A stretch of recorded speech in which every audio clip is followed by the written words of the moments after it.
Hey, good morning, folks. Off to another good start today. About 7:30, and getting out of a campsite over there. I had a family roll in, family of 6, roll in last night.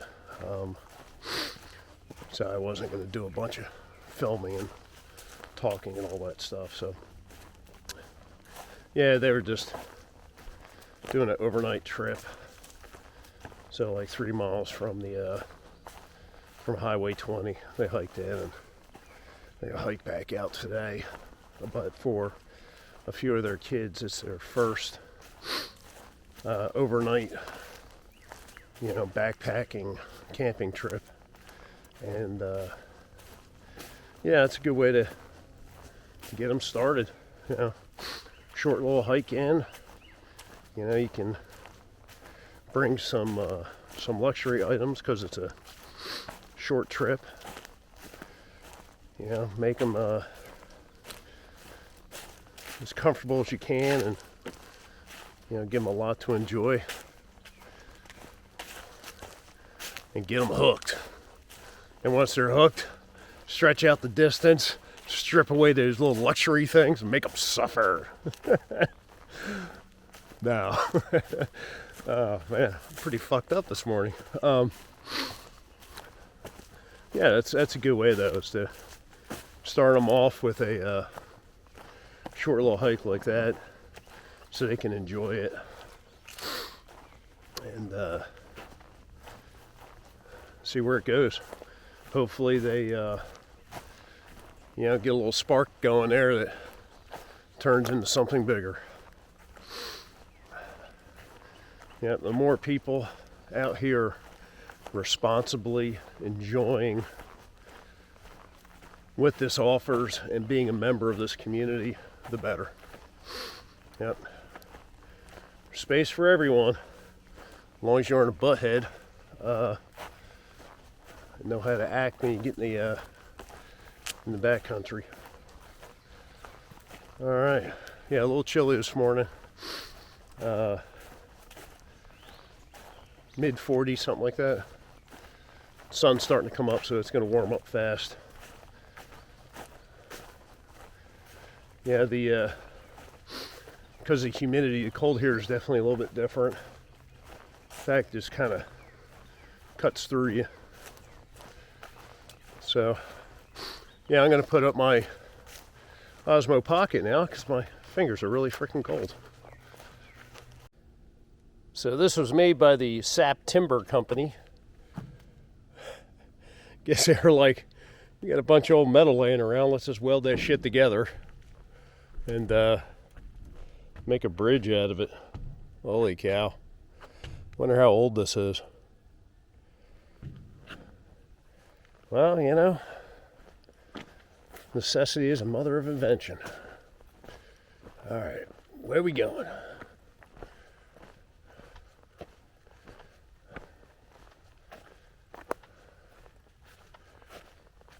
Wonder if it's this way.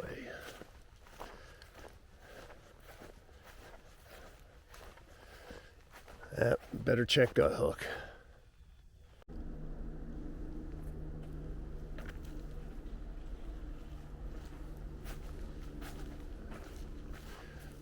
So this is actually where we were going to camp last night. Back in there. So we're about almost 5 miles in for the day, I guess. Because once we get out of this little portion here and get over to the road in about 0.3 of a mile, it's going to be about 5 miles. So it's been very cruisy, easy-going trail.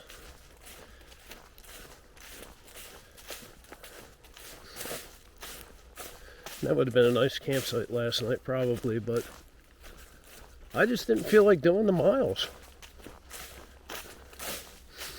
I don't know. Yes, occasionally you, just hit a point where you're just like, I don't feel like doing anymore.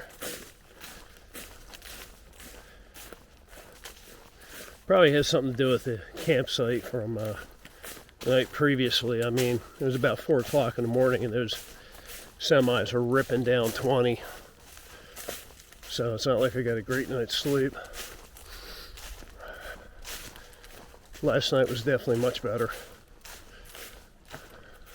That family that was there, they were very respectful and quiet. All right. Almost to the road. Kind of interesting how the not only the landscape kind of changes, but the plant life. So last 100 miles I started seeing rhododendrons showing up. Last couple 100 miles I'm seeing magnolia. Seeing more and more azalea growing wild. Holly trees. Yeah, like 300 miles, yeah, holly trees. Mountain laurel is starting to show up. So yeah, it's really really kind of weird how you get away from, you know, the palm trees and the saw palmetto and, you know, the big live oaks with the Spanish moss dripping everywhere. And now it's, you know, it's changed. I mean, there's a lot of lot more pine trees than anything else. And oh my God, look how clear that creek is. Oh, that's sexy. That is sexy. Screw it, I'm getting water. As Bobby Boucher would say, that's some high quality H2O. Man, that is really good. That reminds me of some of the water I would get off like the Colorado Trail or even the AT, you know, where it's bubbling straight out of the ground. You know, you see the spring is right there in front of you, or the snow melt just running down off the big sheets of snow and ice, and you just collect it right there. That's probably some of the best water I've had this entire trip. And I'm not talking out of a stream, I mean even out of a faucet. Florida's got some shit water, man. Especially down south. Yeah, that, man, I would pipe that into my house and just like send it through a filter if I could. That's yeah, wow, that's really good.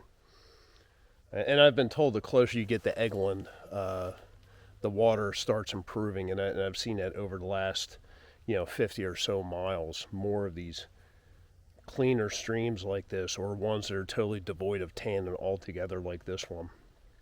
Yeah, it's nice. Such a huge difference from down south. Wow. Where the sweet tea wasn't as dark as the water. All right, let's keep moving. Can't say enough about this trail, starting up after 20 there. Actually, before that even. This has all been very well maintained, well blazed. I mean, look at this. It's like somebody came through here with their garden tractor. Just mowed it all down. Yeah, it's all been, very, very cruisy. Easy terrain. Of course, you did have the little ups and downs stuff where the old timber farms were. That's just mildly annoying. Yeah, this has been really, really nice. And that creek we just passed, holy cow. It was really so crystal clear. And as you walked up, you actually got to the source of it. Was like just a marshy bog area. I'm sure if I poked around, I could probably find a spring where it was coming out from. But yeah, it was just like this nasty marshy bog area produced that good water. Just goes to show.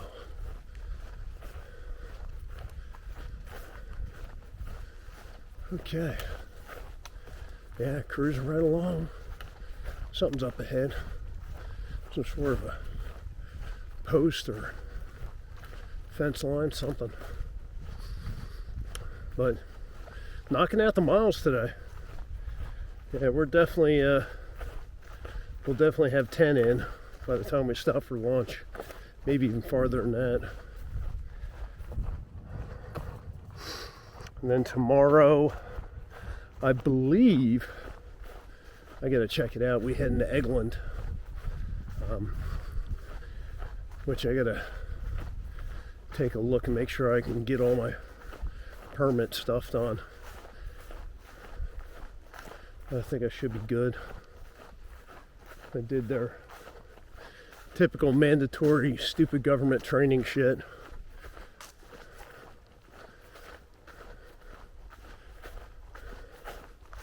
Well, this is kind of interesting. We'll film this one and get closer.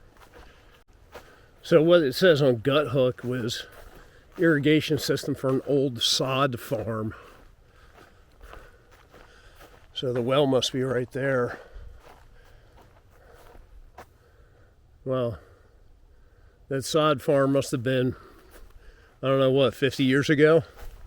A shit ton of pines in here that are pretty old. Or old, put it that way. Yeah. Interesting. There's supposed to be another one farther up too, so, sod farm. Back here in the middle of nothing.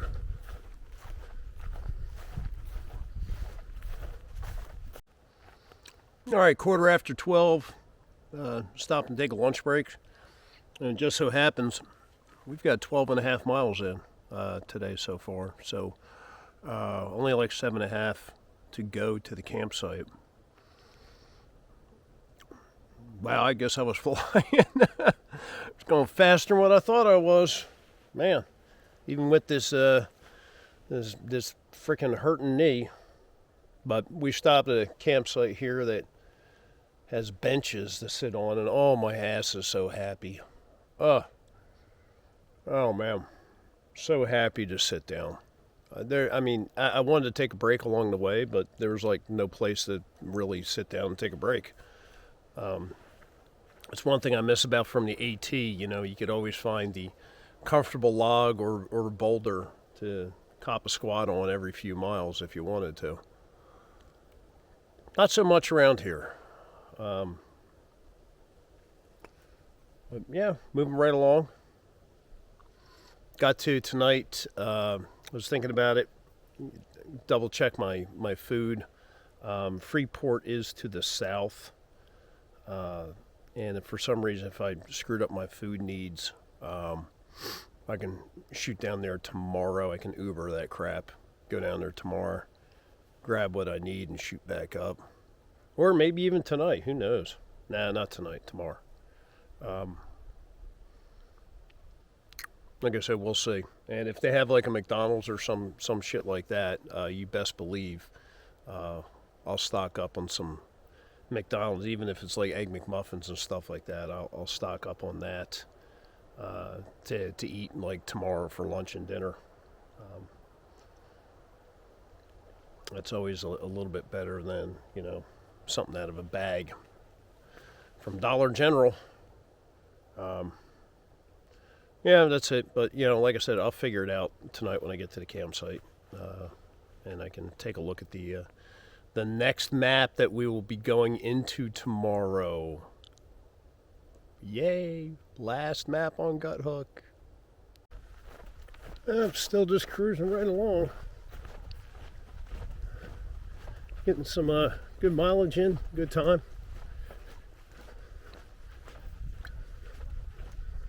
So evidently we're supposed to be going to some nature reservation that says that they've got a higher population of bears than other areas. Well, we'll see. It'll be really cool to see one. I love bears. And see them in the wild, there's nothing like it. You know, just the idea that You know, you've got this awesome predator there, and you get to see it, and it's like excitement and fear combined, you know. But unless you do jackass stuff, you're going to be okay.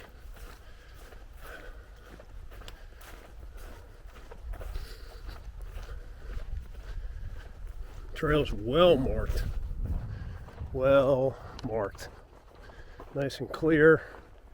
Yeah, they've got these posts up here, the blazes.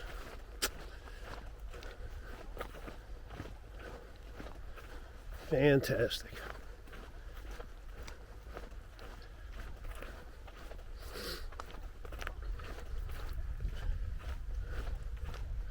So coming up to a road here in a little bit. It's a high water bypass. I checked Gut Hook, and the last posting about the red line was, I mean, you can do it, but you're gonna end up wading through some knee-deep water. Yeah, I'm done with that. So we'll take the bypass. My shoes are dry. I don't want to get them wet again. All right, just got done with that bypass crap. 1.7 to the campsite, but it's only 2:30. So when I get there, I'll make the determination if either press on another couple of miles or to check up right there. Whew. Been moving fast today, man. I don't know, maybe I ought to jack up my other knee. Maybe I'll move faster, but yeah, my knees are like stiff, really stiff. Both of them, but especially the left one is stiff and painful. Oh, damn. So we'll see how that road walk happens here in a couple of days going into Clearview, Crestview. Yeah, because I mean, it's a lot of road walking going into Crestview and coming out down to Holt. So we'll see what happens there with the El Knee. Yeah, but I think I might have enough food. I think it might be good. I might not need to cruise down to Freeport, because roughly I need like 2 days and a breakfast, and I think I've got that. But I'm going to stop at the camp there, and I'll pull my food out and do an inventory real quick. But I think we're good. Because actually, after you get to the road that takes you into Crestview, like a mile up the road, there's a gas station already. So yeah, hell yeah, I'm going to hit that. Hell yeah. I don't care if it's 8 o'clock in the morning. I'm getting me a soda pop, probably a moon pie too. Yeah, that's one thing I crave. It's carbonated beverages, especially something citrusy like Mountain Dew or Mellow Yellow. I don't know what it is. I don't crave that at home. Something about being out on trail or something. I don't know. But my hair craves it. You like that? My hair. I don't know what happened to that either. Holy shit. All right, this is the campsite. I mean, fire ring. It's got 3 benches, sitting on the better one. Plenty of places to put my tent up. It is still very early. However, what I'm going to do is get up tomorrow. It's only like 3.5 miles to the road. Get out to the road, and I'm going to Uber down into Freeport. They have a Publix there, so it is better quality choices than, Dollar General. And I can grab a bunch of frickin' protein snacks and stuff that I haven't had in frickin' forever. And I definitely feel like my body is craving. The other thing is they've got like a McDonald's there. Yeah, I'll pack a bunch of shit out too. So at least for the next few days, going through Eglin, I'm going to stack up on the protein and stuff like that. And who knows, maybe I'll throw out some of the stuff that I've got right now, because it is shit, for the lack of a better term. I mean, the food quality is not that great. Yeah, get the Publix, do that, go to the McDonald's, have breakfast, get some shit, pack it out, and catch an Uber back up. Why not? Yep. Seems like a good plan. And there's a shovel over here.